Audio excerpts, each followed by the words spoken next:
Sehingga meskipun mereka nggak ngerti ilmu usul fikih yang itu untuk gelar doktoral tadi, dan itu penghormatan bagi orang Solo Tigo, karena diterangkan ilmu yang jelimet gitu. Itu kalau nggak untuk gelar doktor nggak mungkin.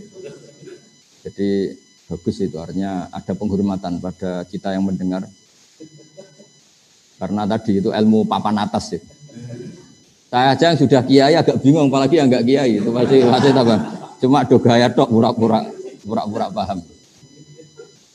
Tapi saya pastikan semua ilmu itu mudah, karena tadi Allah sudah janji fa innal aqla mutarratun ila qabulil haq, kata Imam Syafi'i. Akal itu akan dipaksa untuk menerima kebenaran. Sehingga mengawal kebenaran itu tidak perlu serius-serius banget. Yasiru wala tu'asiru, karena akal fa innal uqula mutarratun ila qabulil haq. Akal ini pasti dipaksa untuk menerima kebenaran. Tadi misalnya agama ini berkonsep supaya ada iddah. Orang pasti tahu kenapa butuh iddah, karena nanti kalau ada bayi itu bayinya siapa, produknya siapa. Tanpa ada iddah ditakutkan ada ikhtilatul ansab. Anak ini anak bapaknya siapa enggak jelas. Nah itu andai kan enggak diatasnamakan agama, orang akan mengatakan memang aturannya harus demikian. Sebab itu agama ini sebagiannya disebut Allah fitratallahi allati fataran nasa alih. Agama ini agama apa? Agama menurut logika manusia pasti benar. Orang normal, maksudnya ini bicara orang normal. Haramnya khomer juga demikian. Kenapa khomer haram? Ya karena khomarul akal. Karena mencederai akal. Padahal menjaga akal termasuk wajib. Lalu yang dikatakan khomer apa? Ya dulu asirul inab. Dulu itu ya inab yang diperas.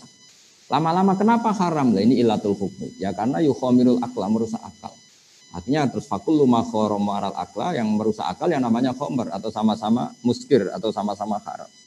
Yaitu ada masalikul ilah. Nah, kemudian ulama berdebat, apa kias itu penting? Ada yang mengatakan penting tidak penting, yang jelas nanti hasilnya sama.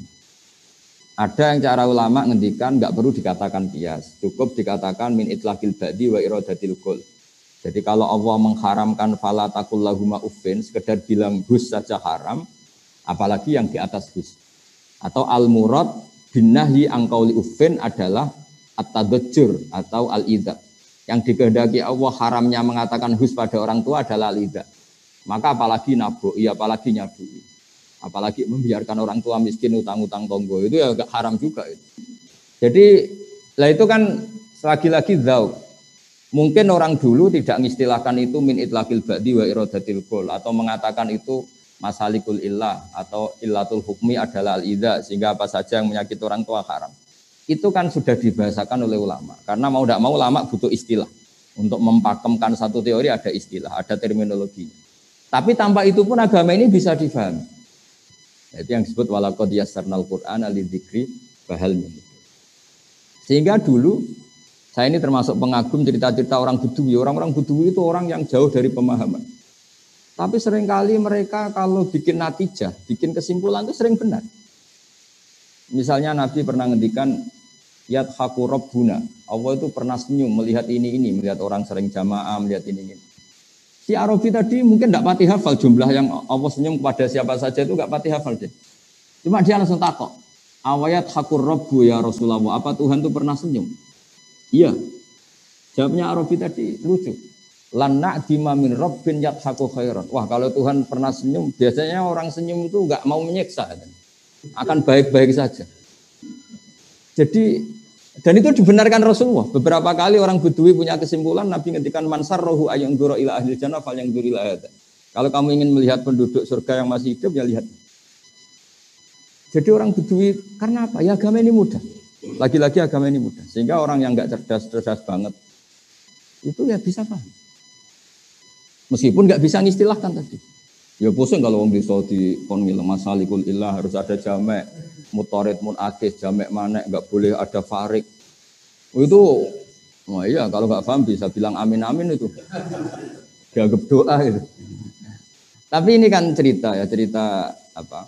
Jadi karena tadi Pak Said sudah memberi ilmu yang luar biasa, ini saya bantu teman-teman Solo Tigo supaya enggak perlu kaget. Itu semuanya mudah. Yang kamu enggak hafal itu hanya istilah, tapi nurani kamu akan paham. Karena walaqad yassarnal Qur'ana lidzikri fahal min muddakir. Jika dulu itu begitu mudahnya orang-orang Bedui memahami Islam. Sampai ketika Islam nggak difahami Ikrimah bin Abi Jahal, nggak bisa difahami oleh orang-orang kafir yang masih kafir zaman itu. Nabi kalau ngendikan ketika dapat informasi tentang itu hanya ngendikan gini, misluhu la yajhalul Islam. Orang secerdas dia itu tidak akan bodoh tentang Islam. Akhirnya mereka yatafakkaru fil Islam wa yata'ammalu fil Islam. Akhirnya yang masuk Islam. Karena kata Nabi malah dipuji ketika mereka masih belum Islam, ditawarin Islam belum mau, tapi Nabi ngendikan misluhu la yajhalul Islam. Ternyata betul setelah Islam itu dikaji. Makanya pentingnya sulhul Hudaybiyah ketika semua perjanjian itu merugikan Nabi dan orang Islam. Masyhur itu sulhul Hudaybiyah. Dan orang nggak bisa memahami sulhul Hudaybiyah karena di antara perjanjian itu sangat merugikan Islam. Kalau orang Islam masuk kafir harus dibiarkan karena kafir dianggap habitat. Kalau yang kafir masuk Islam harus dikembalikan. Itu kan satu perjanjian yang sangat-sangat merugikan. Tapi ada poin yang diinginkan Nabi yang orang nggak tahu zaman itu. Yaitu Nabi ngendikan, tapi syaratnya di kafir Quraisy boleh mendiskusikan Islam. Itu aja benar. Dan orang nggak boleh dilarang ketika berdiskusi Islam. Akhirnya apa yang terjadi? Fama yatakallamu ahadun fil Islam illa dakhala fihi. Orang diskusi Islam akhirnya masuk. Karena setelah diuji secara ilmiah pasti kecenderungannya orang Islam. Misalnya diskusi di Darun Nadwah. Tuhan kita sama Muhammad keren mana ya? Tuhan kita apa ya? Berhala itu. Yang kita mandikan, kita urusi. Kalau rusak ya kita dandani. Nah, Tuhannya Muhammad siapa? Yang menciptakan langit bumi. Oh, kan jauh, kerennya kan enggak. Wah, akhirnya ya semuanya masuk Islam. Makanya dawai Abu Bakar ketika mengenang itu, kita semua zaman itu enggak paham. Tapi akhirnya menjadi tahu. Nah karena mereka sudah masuk Islam ya sudah otomatis perjanjian yang merugikan Islam itu ya dibatalkan mereka sendiri. Nah, di sini hebatnya Quran, hebatnya Islam. Bal naqdhifu bil haqqi 'alal batili fayadmaghuhu fa idza huwa zahir. Islam datang dengan hak. Ciri utama hak itu apa? Kalau berhadapan-hadapan dengan batil pasti kemenangan ada di hak. Fayadmaghuhu fa idza huwa zahir. Pasti barang hak ini akan mengalahkan yang batil. Fa idza huwa zahir, dan batil itu pasti hilang. Makanya disebut ja'al haqqu wa zahaqal batil. Bagian ayat lebih ekstrim lagi. Diistilahkan mayubdiul batil wa mayuqid. Barang batil itu tidak akan bisa memulai dan tidak akan bisa kembali. Maksudnya yang namanya berhala atau yang namanya manusia itu tidak akan menjadi Tuhan. Dari dulunya ya tidak akan Tuhan, kedepannya juga tidak akan sebagai Tuhan. Karena hakikat batil adalah mala wujuda lidzati. Memang hakikatnya tidak pernah ada. Nah itu juga akhirnya terus ilmu yang seperti ini ada yang menekuni jadi filsafat, jadi filosof, kayak Imam Rozi dan sebagainya dan sebagainya. Jadi saya mohon semohon-mohonnya sama semua pendengar bahwa saya benar-benar kagum sama Profesor Said dan memang harus seperti itu, pakai istilah-istilah terminologi usul fikih. Orang itu mau belajar. Dan nanti kitab-kitab yang enggak punya itu Pak Ketua MUI itu nanti tanya saya, nanti tak terangkan yang mudah ya, pakai bahasa Solo 3 aja lebih gampang. Tapi saya pastikan kalian semua tidak usah kaget, tidak usah apa, karena tadi semua yang ditulis ulama dengan bahasa masing-masing itu sebetulnya sesuai fitrah kita, sesuai zauq salim kita. Sehingga sudah saya jelaskan berkali-kali, dulu banyak orang Bedui itu mukhotobah dengan Nabi, muhawarah itu akhirnya paham. Karena agama ini sesuai al-fitrah as-salimah, fitrah Allahillati fatarona sa'alih. Jadi seperti ketika Nabi melihat perempuan yang sedang menanak nasi lah, kalau bahasa sini mungkin. Ketika apinya mau padam itu kan kalau sekarang disebuli, kalau bahasa Solo 3 disebuli supaya cepat naik apinya atau cepat membara. Itu bayinya dijauhkan. Terus ketika sudah agak jeda, bayinya didekap lagi. Kata Nabi, aro'aitum anna hadhihi tarihatun waladaha ilan nar. Apa kamu berpendapat bahwa seorang ibu ini membuang anaknya ke neraka? Ya tidak akan ya Rasulullah, tidak akan. Berarti terus ketika Nabi, Allahu arhamu bi ibadihi min hadhihi bi waladihi. Allah lebih rahmah kepada hambanya daripada si ibu ini dengan. Wah itu sahabat senang semua. Karena kalau seorang ibu saja gak tega anaknya di neraka, di api, apalagi Allah yang lebih arham, lebih rahman rahim. Tapi kata Nabi, faktanya banyak yang di neraka, ilaman abah. Kalau ada orang masuk neraka, itu salah dewi. Terus dicekeli kanjeng Nabi, cek berusut. Gitu.